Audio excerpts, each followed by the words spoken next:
রনসুর কি করবি তুই? হ্যাঁ সোনিয়া, সোনিয়া ছাড়ো, লাগতেছে, আমি মেরেই ফেলবো, লাগতেছে ছাড়ো।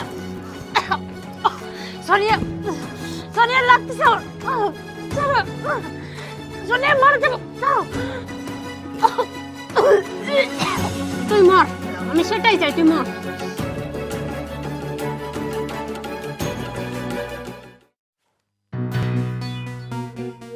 এই কথা বলিস না কেন? কথা বল।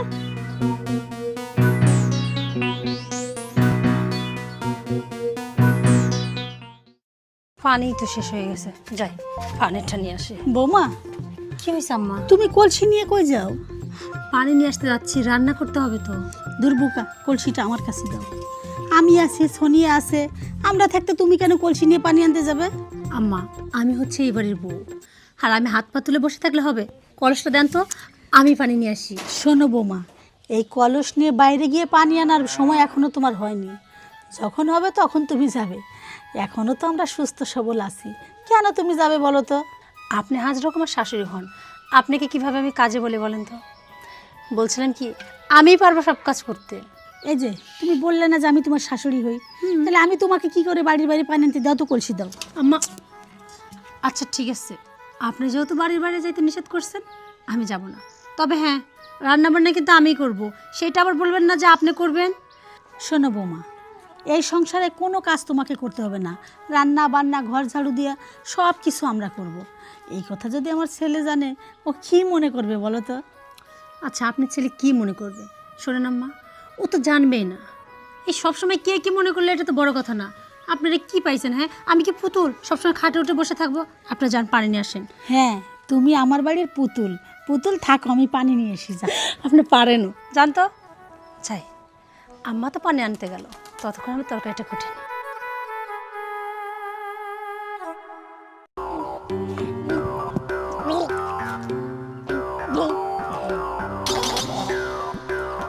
আরে বৌমা, তুমি বমি করছো, কি হয়েছে তোমার? আম্মা বুঝতেছি না, কেমন যেন মাথাটা একটু ঘুরতেছে, আর গার মধ্যে গোড়াচ্ছে, বমিও পাচ্ছে। বৌমা, আরে সোনিয়া কই গেলি? এই সোনিয়া, আরে দেখ না তোর ভাবি বমি করছে, একটা মানুষ মরে যাচ্ছে আর ওর কোনো পাত্তা নাই। কি হয়েছে ভাবি তোমার? আরে কিছু হয়নি, সামান্য একটু বমি করছি। দেখো না আম্মা তো কি ভাবতেছে। মা, আমার কিন্তু খুব খারাপ লাগছে। দেখি তোমার জিহ্বাটা দেখি। জিহ্বার কি দেখবেন, আমার তো একটু গ্যাস হয়েছে, বমি করছি। আরে বাবা, আমি তো তোমার শাশুড়ি। দেখি মা, জিহ্বাটা দেখাও তো।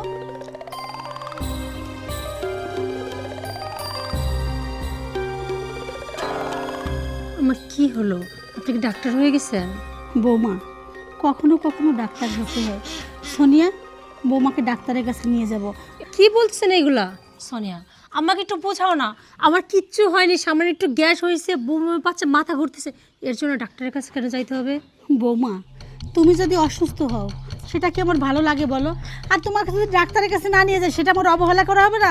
তুমি চলো তো বৌমা। আমার কোনো অবহেলা করা হবে না। আচ্ছা ঠিক আছে, ঘরে কোনো গ্যাসের ওষুধ আছে না? আমি একটা ওষুধ খাবো, একটু রেস্ট নিই, তাই তো ঠিক না না হয়ে যাবে। ভাবি, কি বলো তুমি? গ্যাসের ওষুধ খাবে মানে? ডাক্তারের কাছে চলো।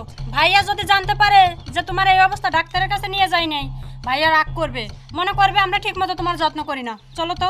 আরে তোমার ভাইয়া কিভাবে জানবে? তোমার ভাই তো বিদেশ থাকে, আর আমি কি তোমার ভাইরে ফোন দিয়ে কথা বলতে যাব?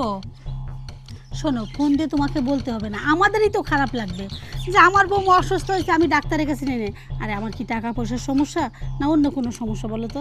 আম্মা, আমি জানি আপনারা দুজনে আমাকে কতটা ভালোবাসেন, আর তাছাড়া আমি যদি খুব অসুস্থ হইতাম তাহলে আমি নিজেই বলতাম যে আমার ডাক্তারের কাছে নিয়ে চলেন।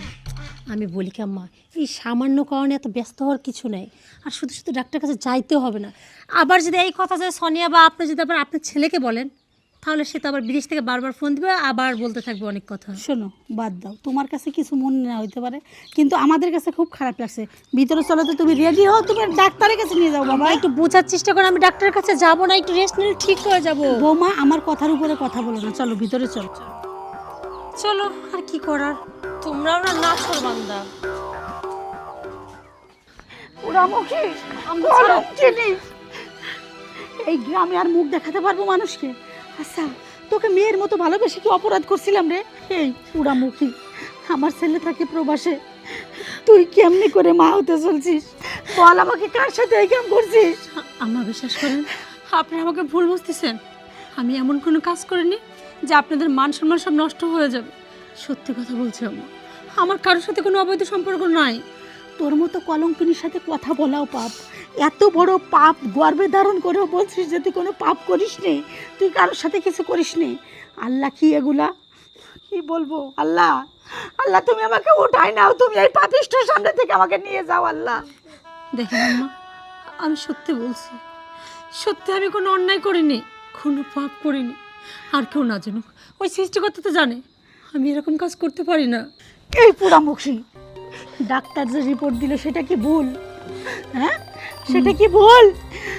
আমি তো অস্বীকার করতেছি না সেটা ভুল, তবে বিশ্বাস করেন আমি কোনো দোষ করিনি, আমি কোনো অন্যায় করিনি। আবারও বলছিস কোনো অন্যায় করিসনি, কোনো দোষ করিসনি। আরে তুই যে কলঙ্কিনী হয়েছিস, তোর অপরাধে আমার মেয়েটাও অপরাধী হয়ে গেছে। ওর বিয়ে দেবো কিভাবে? এই বাড়িতে লোকজন আসবে কোনো ছেলে নিয়ে, কোনো ভালো ছেলে, কোনো ভালো সম্বন্ধ আসবে? আসবে না। তোর জন্য আমার মেয়েটার কপালে পড়লো। তোর মুখ আমি আর দেখতে চাই না। তোকে যে আমি এত ভালোবাসছি, ভুল করছি। আমার মনে হচ্ছে তোর মুখে বিষ ঢেলে তোকে আমি মেরে ফেলি। দেখেন, আপনারা যত খারাপ কথা বলার বলেন, কিন্তু কিভাবে বুঝাবো আমি সত্যি কোনো খারাপ কাজ করিনি, আমি কোনো অন্যায় করিনি। আমি এখনো বলবো আমি নির্দোষ। আচ্ছা ভাবি, তুমি যদি নির্দোষী হও তাহলে তোমার গর্ভে সন্তান এলো কিভাবে? আমার ভাই তো রয়েছে সেই দূর প্রবাসে, তাহলে এই বাচ্চার বাবাকে? আমি সেটা এখন কিছু দিয়ে বলতে পারবো না, সময় হলে ঠিক আমি সব সত্যি কথা বলবো। কিন্তু এখন তোমরা আমাকে মাফ করে দিও, আমার পক্ষে সত্যিটা বলা সম্ভব না। সোনিয়া, ওর সাথে আর একটা কথাও বলবি না। চল ঘরে চল, ওর মুখ দেখাও পাপ। আম্মা, আম্মা শোনেন, সোনিয়া, সোনিয়া শোনো না। আর সত্যি সবাই আমাকে খারাপ ভাবতেছে, কলিঙ্গিনী ভাবতেছে অন্য কারোর সাথে আমার অবৈধ সম্পর্ক। কিন্তু কিভাবে আমি সত্যিটা সবাইকে বলবো? আল্লাহ, তুমি তো জানো আমি কোনো পাপ করিনি, আর আমার গর্ভে কোনো অবৈধ সন্তান না। কিন্তু আমি কি করব?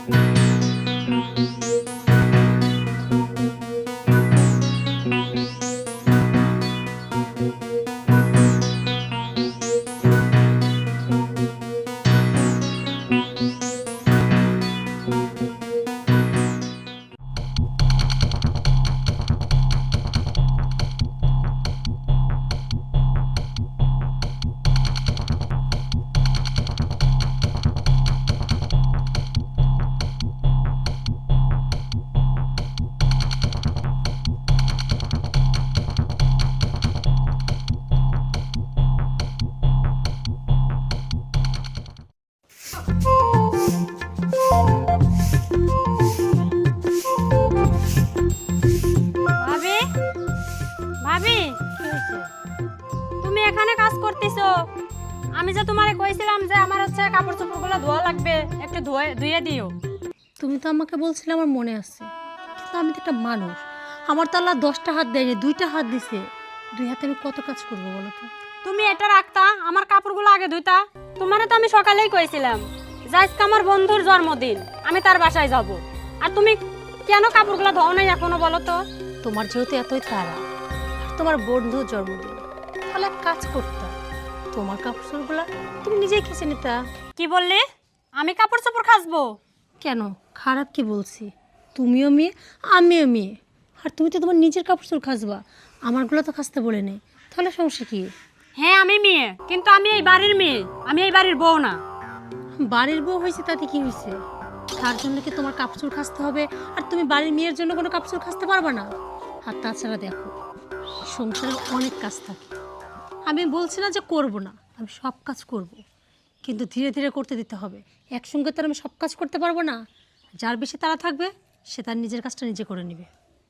ফকিন ঘরের ফকিন্নি, তুই আমারে কথা শোনাস? সোনিয়া, চুলটা ছাড়ো, ছাড়ো বলতেছি। কি হ্যাঁ, তোমার তো খুব ভালো মনে করতাম, তুমি আমার তখন থেকে অনেক কথা শোনাচ্ছ ভালো, কিন্তু আমার বাবা তুলে একটা কথা বলবো না, সেটা কিন্তু আমি মেনে নেব না। বাবা তুলে কথা বলবো না? 100 বার বলবো, 1000 বার বলবো। তুই কি করবি রে? এই তুই কি করবি? কি করবি? সোনিয়া, দেখো আমি কি করবি? বল বল, কি করবি তুই? হ্যাঁ সোনিয়া, সোনিয়া ছাড়ো, লাগতেছে, আজকে আমি মেরেই ফেলবো। লাগতেছে সোনিয়া, সোনিয়া লাগতেছে, ছাড়ো সোনিয়া, মার যাবো, ছাড়ো। তুই মর, আমি সেটাই চাই, তুই মর।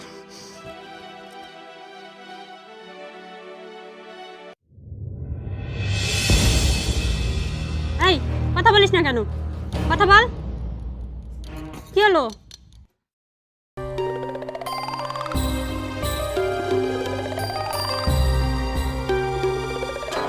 এই কথা বল। নাটক বহুত করছিস, এখন কথা বল। কিসের নাটক করিস এত? হ্যাঁ, কাজর ভাই শুয়ে পড়ছিস? ওঠ বলছি, তাড়াতাড়ি ওঠ। কি ব্যাপার, মারা গেল নাকি? মাকে ডাক দে। মা, ও মা, দেখো না মা, ভাবি কথা বলছে না। এই অবস্থা কি করে হলো? বৌমা, ও বৌমা,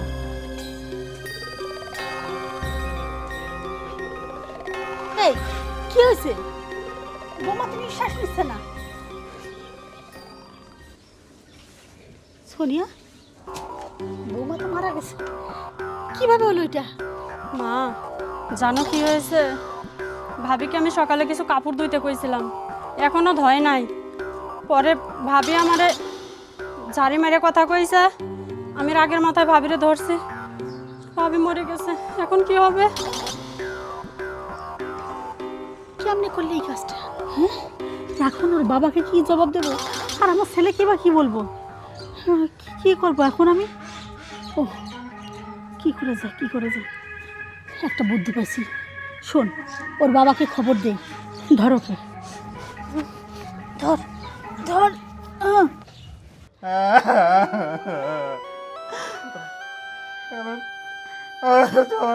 চলে গেলি মাকে হয়েছিল তো। বৌমা, তুমি আমাদের রেখে এভাবে চলে গেলে বৌমা। তোমার মতো বৌমা আর কোথায় পাবো আমরা? বৌমা,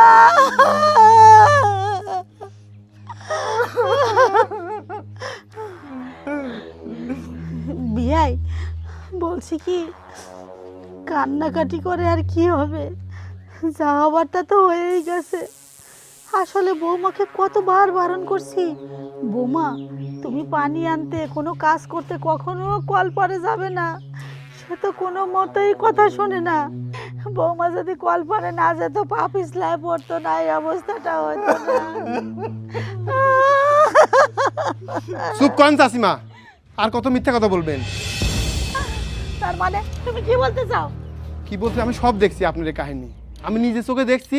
সোনিয়া তর্ক করতে করতে তোর ভাবিক নিজে গলা টিপে মেরে ফেলছে। দেখো, আজে বাজে কথা বলবো না। আজে বাজে কথা মানে আমি দেখি নাই নাকি? এই বলো, মিথ্যা কথা বলতেছি আমি? কি বলছেন? আমি খুন করছি মানে? আমি ভাবিরে খুন করি না। শোনো, তুমি খুন করছো, আমি দেখছি, দূরে থেকে দেখছি তুমি খুন করছো। শোনো, তুমি পাড়ার ছেলে, পাড়ার ছেলের মধ্যে থাকো। তুমি তো আমাদের ফ্যামিলির খবর জানো না। আমার ছেলে থাকে প্রবাসে, আর আমার বেটার বউ গর্ভবতী। শোনেন, আপনার ফ্যামিলির খবর আমি সবই জানি। আপনার ছেলে প্রবাসে থাকে না। মানে তুমি কি বলো? আপনার ছেলে ঢাকায় থাকে, আর যে পেটে বাচ্চা, এটা হচ্ছে আপনার ছেলেরই বাচ্চা।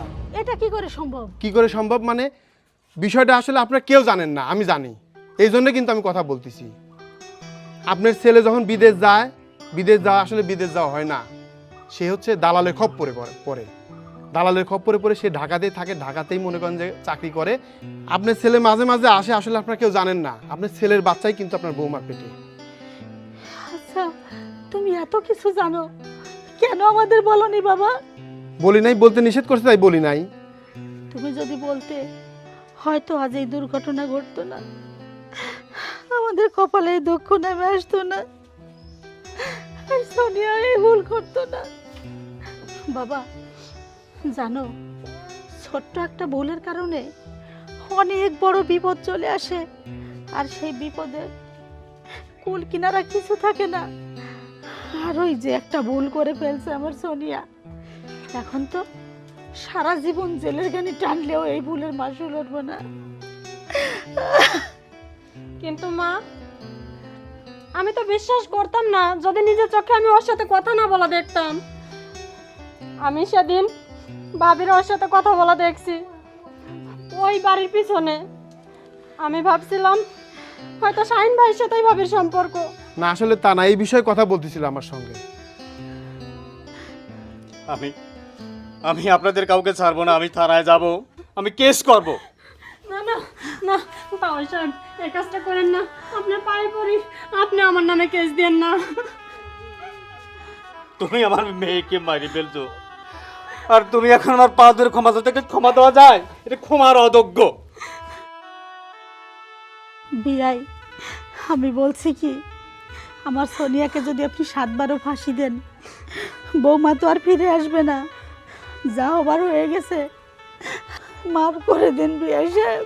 সাহেব আমাকে মাফ করে দেন।